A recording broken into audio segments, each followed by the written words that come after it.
Working as a park guard in a romantic setting, designed explicitly for couples' walks, I have witnessed my fair share of mysteries.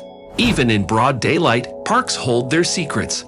Regardless of their size or decor, there exists a hidden aspect accessible only to nocturnal wanderers or guards like me. Recently, an eerie incident unfolded within the eastern woodlands of the park I patrol. Typically, the park buzzes with activity during warm summer evenings, with couples strolling through the beautifully lit paths, surrounded by colorful flowers and mesmerizing landscapes. Security cameras monitor the perimeter, except for a few blind spots scattered throughout the park. Specifically, the dense foliage covering the east side leaves much unseen. On one splendid summer evening, I glanced between my television screen and the monitor, keeping watch on multiple camera feeds. One particular couple in the eastern woods caught my attention. The young lady behaved peculiarly, repeatedly halting before her companion, who nodded and gently nudged her aside. Perhaps they argued or discussed something important. Nevertheless, nothing extraordinary stood out to me or my colleagues watching the footage. An hour passed, and I grew tired of the repetitive scenes.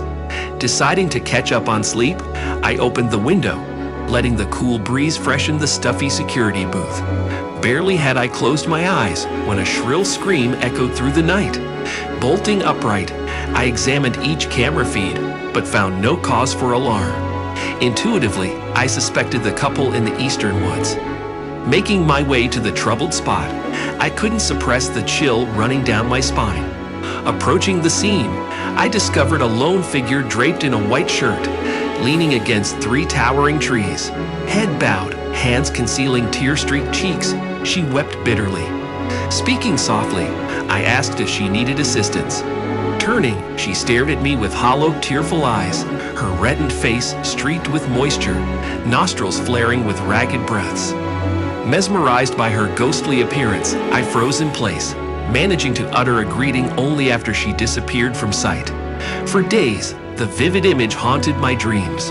Occasionally, the mournful woman reappeared in the park, spending hours in the eastern woods, wiping tears and shivering beneath the moonlit canopy. Assuming she dealt with a painful breakup, I kept my distance, uncertain how to console a stranger. Besides, she likely shared her misery with friends. Weeks drifted by, and the melancholy woman gradually exhibited improvement. Her radiant smile returned, and peacefulness washed over her whenever she meditated amidst the trees. Watching from afar, I rejoiced in her recovery. Towards the end of August, autumn gently crept into the park, casting long shadows and enhancing its ethereal charm. One evening, the woman returned carrying a bulky bag. Warily, I observed her enter the park, dragging the load behind her. Offering assistance, I received a firm refusal. Soon, I rationalized her luggage as preparations for a picnic. Surely her girlfriends would arrive soon. Except nobody came, and she remained within the park overnight. Lulled by kindness, I dismissed my suspicions. This proved to be my tragic error. The following morning, the lifeless body of a young woman swung from a tree branch, decked in a pristine wedding gown. Authorities launched a murder investigation, questioning witnesses, reviewing security footage, and releasing statements to local news channels. Speculation circulated regarding the deceased bride-to-be, who ended her life due to unrequited love. Tragically, her groom-to-be also took his life, crushed by guilt and accusations, labeling him an alleged killer. Recalling the pain and loss, I indulged excessively, numbing the sadness weighing on my conscience. Luckily, I drink responsibly, maintaining regular working hours and appearances. Coworkers treated me compassionately, acknowledging my sensitive nature. Indeed, this serves as a bleak conclusion to my first-hand account. As the community comes together to process the devastating loss, I cannot help but feel connected to the young woman who spent her final days in our park.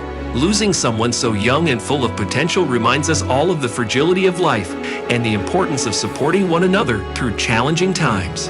If you've enjoyed this story, I invite you to subscribe to my channel for more intriguing tales and insights from my career as a park guard. I strive to shed light on the overlooked corners of our lives, exploring the mysteries and lessons hidden in plain sight. Your feedback and discussion mean the world to me, So please don't hesitate to share your thoughts in the comments below. Stay tuned for part 2 of the Park Guard Chronicles, where I'll reveal another fascinating story that has touched my life, and hopefully yours too. Until then, keep exploring and cherishing the hidden beauty around you. See you soon.